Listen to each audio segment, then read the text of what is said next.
자, 안녕하세요. 반갑습니다. 10월 14일 주식 정리해드리는 충남. 오늘도 시장 정리부터 먼저 시작해보도록 하겠습니다. 일단 뉴욕 증시는 9월 CPI 충격에도 불구하고 영국의 일부 감세한 처리로 인한 이 저가 매수세 유입이 굉장히 크게 나오면서 상승 마감하였습니다. 악재가 나왔는데도 불구하고 호재 하나가 모든 걸 뒤덮었다라고 생각을 할 수가 있는데, 자, CPI부터 어떤 내용 나왔는지 하나씩 살펴보도록 할게요. 일단 미국의 9월달 CPI는 전년 동월 대비 8.2%, 전월 대비 0.4% 올라서 각각 시장 예상치를 0.1, 0.1 웃도는 모습을 확인을 할 수가 있고요. 변동성이 큰 음식과 에너지를 제외한 근원 CPI 역시도 6.6, 0.6을 기록을 하여 0.1, 0.3을 웃도는 수치를 보여주었습니다. 자, 그런데 이게 계속해서 높은 수치를 유지를 하다 보니까 금리가 계속 올라가는데도 불구하고 아직 물가가 잡히지 않는구나라는 시장의 시선이 확 몰리는 모습이 보여주었고, 연준 역시 여기에 반응을 할 것이다라는 시선들 때문에 일단 CME 페드워치에 따르면 연방기금 금리 선물 시장에서 연준이 11월 달 금리를 원래는 50, 75였다면 이번에는 75bp, 100bp 요렇게 갈렸습니다. 그 중에서도 75bp 인상 가능성은 96.6%고 100bp는 3.4이긴 한데, 일단은 원래 50, 75에서 75, 100으로 나눴다는 건 지금 현재 시장의 물가 부담은 상당히 커져 있는 상황이다라는 걸 생각을 해볼 수가 있겠네요. 자, 그리고 연준이 금리를 인상을 진행을 하는 데 있어가지고 가장 중요하게 보는 게 전 세계가 아니라 미국을 한정을 하여 이 미국 내 경제가 좋느냐 안 좋느냐 요걸 보잖아요. 자, 그런데 미국의 고용은 괜찮습니다. 지난주 신규 실업보험 청구 건수는 22만 8천 명, 9천 명 증가를 기록하는 수치를 기록을 하였는데, 이게 상당히 괜찮은 수치다 보니까 연준은 여러 가지를 놓고 봤을 때 금리 인상을 진행을 하는 데 있어가지고 거리낄 게 없겠구나. 자, 그렇기에 장 초반에 하락이 나왔던 겁니다. 근데 이제 장 중반에 이런 내용이 나왔어요. 영국에서 재정 건전성의 위험을 줄 수 있다라고 했던 요 감세안에 이 원래 430억 파운드였는데 최대 240억 정도를 파기하겠다.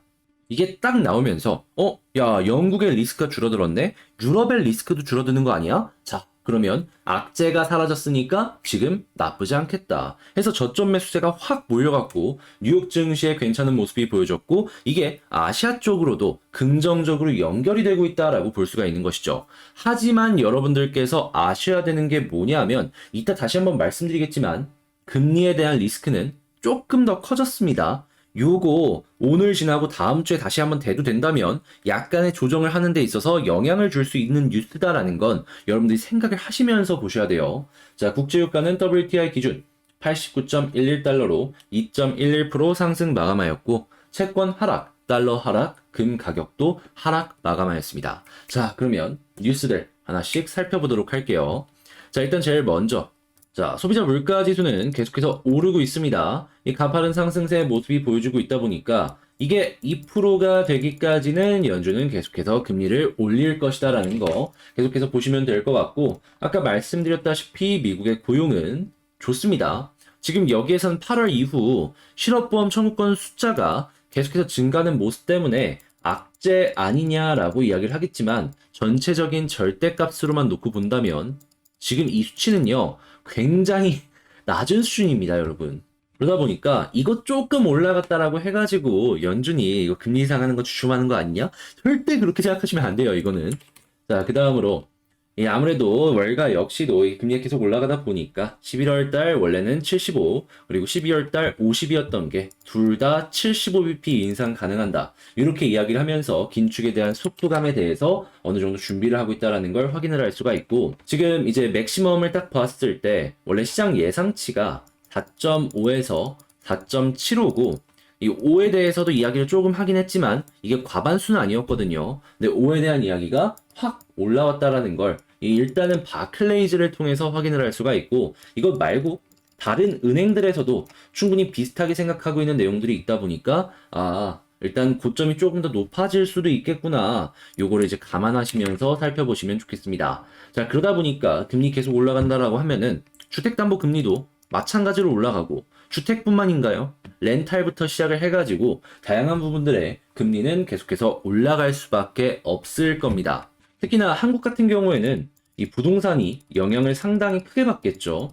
이번에 이 한국은행 총재가 이야기한 걸 보면은 일단 미국보다는 금리를 낮게 유지를 하면서 어느 정도 이 차이를 둬서 대응을 하겠다라고 얘기를 했는데 일단 미국이 이런 모습을 보여주게 된다면은 한국 역시도 지금 원래 생각을 했던 고점보다는 조금 더 높아질 수 있다라는 걸 감안을 하면서 살펴봐야 되겠죠.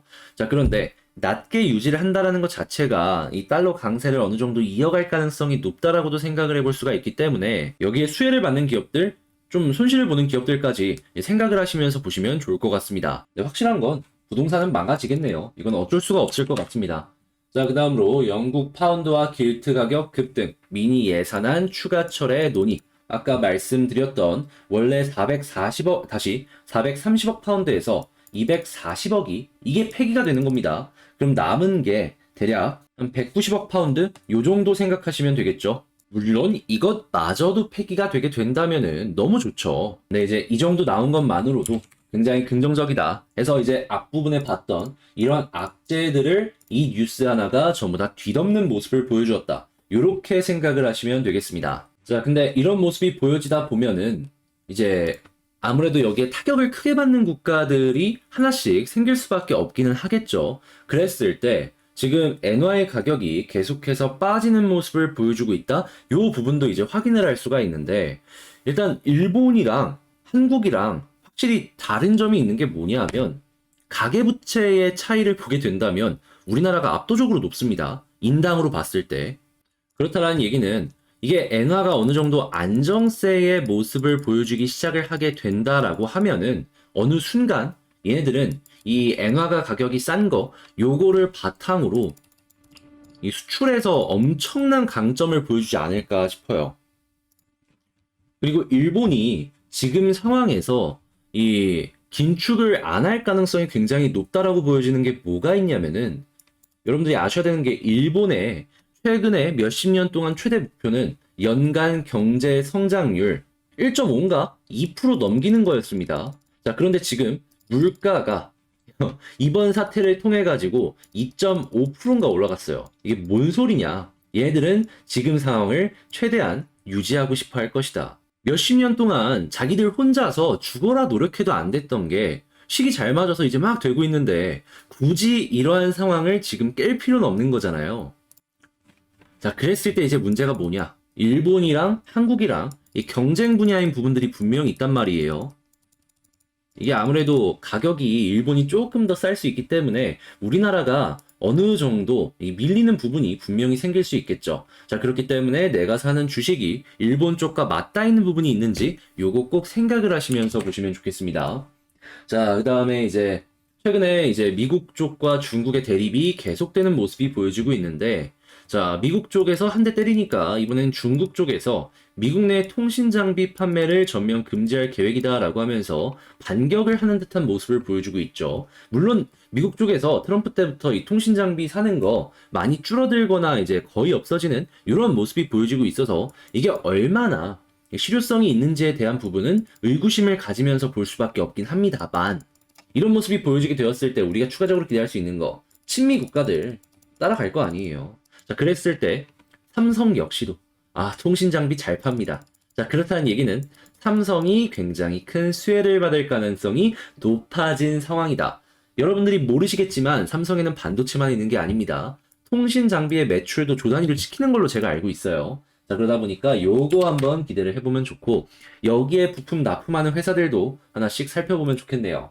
자, 그리고 지금 중국의 영향력을 줄이면서 미국 같은 경우에는 배터리도 지금 이제 그 이외 국가들의 영향력을 키워주려는 모습을 보여주고 있는데 자, 한국 얘기 바로 나오고 있죠? 그렇다는 얘기는 이 한국의 배터리 쪽 다시 한번 봐도 괜찮을 것 같고 수소풍력 이쪽도 한국에 대한 이야기를 하고 있기 때문에 야, 이거 지금 계속 뭐 풍력 얘기, 태양광 얘기 이런 것만 나오고 있는데 이 풍력은 요즘 약간 주춤하는 모습이 보여지고 있지만 다시 올라가는 모습 볼 수 있고 수소 역시도 이런 모습 볼 수 있겠구나. 거기에다가 배터리 역시도 미국의 효과 제대로 볼 수 있겠구나. 이렇게 기대를 하면서 보면 좋을 것 같습니다. 자, 그런데 이제 아셔야 될 게 암모니아 이런 쪽으로 해가지고 미국 쪽에 투자 요거는 생각보다 그렇게 안 셀 수 있습니다. 요거는 이제 감안을 하셔야 되는 게 미국은 가스도 직접 생산을 하고 원유도 직접 생산을 하잖아요. 그렇다는 얘기는 얘네는 지금 수소 단가가 되게 낮아요. 물론 운송을 위해서 암모니아나 이런 것들에 대해서 연구개발 진행을 할 수는 있겠지만 우리나라만큼 그렇게 적극적이진 않을 수도 있다라는 겁니다. 그렇기 때문에 저는 웬만하면은 연료전지 부분 이러한 쪽으로 해서 집중해서 보는 게 어떠할까 싶네요. 뭐 소재나 이런 쪽 봐도 괜찮을 것 같고 돈 구하기 힘들 거예요. 임상 비용이 한두 푼 드는 것도 아니고 그리고 이러한 겨울은 이 특정한 몇몇 종목을 제외를 한다면 금리가 인하되는 시즌까지는 많이 좀 어렵지 않을까. 자, 이러한 부분은 이제 참고를 하시면서, 물론 이건 제 개인의 의견이기 때문에, 아, 얘는 이렇게 생각을 하는구나 정도로만 여러분들도 알아주셨으면 좋을 것 같고요. 자, 여러분들 제 영상이 도움이 되었다라고 생각을 하신다면, 구독과 좋아요, 알림 설정 한 번씩만 부탁을 드리고, 방금 말씀드린 내용들은 이렇게 텔레그램 공부방을 통해서 아침에 제가 새벽에 일어나갖고 싹 정리해서 올려드리고 있습니다. 이외에도 공부할 수 있는 내용들, 이런 거 말씀드리고 있으니까, 자, 같이 한번 보고 싶다? 라고 한다면, 영상 소개란에 있는 텔레그램 링크 클릭 한번 하시고 입장을 하시면 되겠네요. 자, 그러면 본 영상 시작하도록 하겠습니다. 자, 제가 이번에 가지고 온 종목은 HMM을 가지고 왔습니다. 일단 HMM, 이제 숨고르기를 어느 정도 할 수 있을 정도로 올라와 주기는 했죠. 그런데 이제 마지막 한 끗, 진짜 한 끗만 조금 더 올라가 줘야지 조금 더 편하게 볼 수 있을 것 같은데, 지금 일단 HMM을 어떤 식으로 좀 볼 수 있을지 하나씩 살펴보도록 하겠습니다.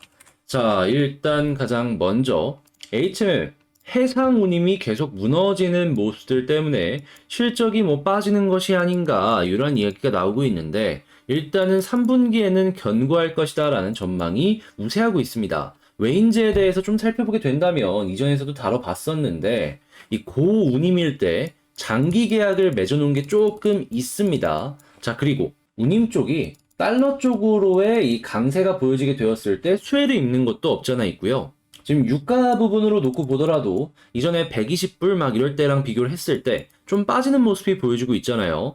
향후에 운임이 떨어지면 유가 역시도 계속해서 빠질 가능성이 높기 때문에 이러한 부분이 어느 정도의 해지는 기대하기 괜찮지 않을까 싶네요. 물론 이 운임이 빠지는 것만큼 유가가 빠지는 건 아니기 때문에 조금 더 봐야 되긴 하지만 없는 것보다는 그래도 있는 게 나으니까. 자, 그랬을 때 이러한 것들을 생각을 하면서 일단은 버틴다. 그러면 이제 매각을 어떻게 진행을 할 것인가 요거에 대해서 생각을 해봐야 되는데 일단 매각 셈법은 계속해서 복잡할 수밖에 없습니다. 이 덩치가 워낙 크다 보니까 쪼개서 블럭딜로 넘길 것인가 뭐 5%씩 예전에 우리은행 매각했던 것처럼 아니면 한 번에 이제 뭉탱이로 팔아가지고 경영권 프리미엄을 받을 것인가.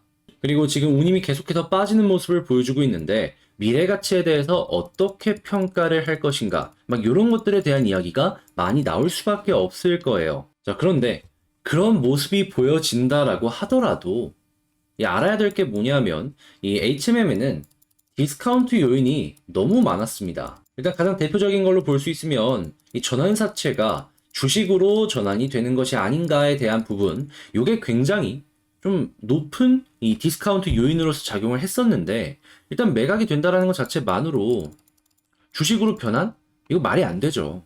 매각한다라고 해가지고 매각을 딱 받아놨는데 갑자기 주식으로 변환한다? 어떤 기업이 이걸 믿고 진행을 하겠습니까? 그렇기 때문에 요 시비를 해결하는 게 최우선 과제가 될 것이다 라고 생각을 하면서 볼 수 있고 이런 부분은 디스카운트 요율을 조금 올려주지 않을까 예상을 하기가 괜찮을 것 같습니다. 자, 그러면 이제부터 계속해서 운임이 급감하고 있다라는 걸 이제 보면서 이제 만약에 급감을 한다라고 했을 때 이 해상운임이 저점에 형성이 되는 모습이 보여졌을 때 HMM의 실적을 어느 정도까지 생각을 해볼 수 있을까?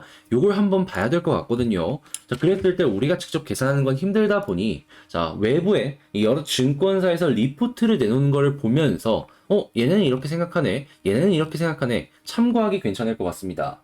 자, 일단 첫 번째로 볼 내용은 이 대신증권에서 이 8월 11일 한 두 달 정도 전에 나온 내용인데 자, 일단 여기서도 내용 나오는 게 피크아웃 얘기 계속 하고 있고요. 그러면서 24년 이제 요때를 기준으로 놓고 봤을 때 이 주가 24,950원 요때를 대비로 PER 대략 한 10 정도, 10 조금 안 되는 요 정도 수치를 얘기하는 걸 확인을 우선적으로 할 수 있고, 같은 날에 이 메리츠 증권에서도 나오는 리포트를 확인을 할 수 있는데 24년 PER의 기준으로 놓고 봤을 때 8.5 이렇게 이야기하는 거 확인할 수 있습니다. 자, 근데 이왕 생각하기로 한 거 최악을 생각을 해서 그냥 24,950원 기준으로 PER 10 정도 생각을 한다라고 하면은 지금 주가 얼마죠? 자, 그때보다 훨씬 싸죠. 여기였을 때 PER 10이었는데 여기까지 이렇게 대략 지금 한 30% 빠진 거 생각을 하면은 지금 한 PER 6 정도?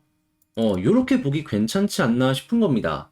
그리고 여기다가 추가적으로 가지고 있는 현금들도 생각을 해야 될 것 같고, 그리고 곧 있으면 이제 배당 시즌도 다가오니까 요 배당도 한번 생각을 해보면 좋을 것 같고요. 그리고 이제 여기서 시장의 저점에 대해서 생각을 해봐야 되는 게 뭐냐 하면, 자, 일단 23년 한 3월에서 5월쯤이면은 이 미국도 금리가 피크를 찍을 겁니다. 전 세계 같이 움직인다라고 하면은 그래도 23년 내에 다 마감을 칠 거예요. 자, 그러면 이때부터는 이제 물가가 잡힐 때까지 계속해서 횡보라는 건데, 자, 그랬을 때 금리가 횡보를 하면은 전 세계의 경기는 당연히 위축이 될 수밖에 없고, 그랬을 때 최저를 찍는 게 언제일까를 보면은 그게 24년이다라고 생각을 합니다. 자, 그러면 이랬을 때 PER 지금 위치가 6이다? 나쁘지 않죠. 그리고 이 물가 상승률이 2%대를 회복하는 모습이 보여지게 된다면 그 다음부터는 어떻게 될까요? 금리 인하에 대한 기대감이 점점 커질 겁니다. 자, 그러면 물론 이건 나중에 얘기긴 하지만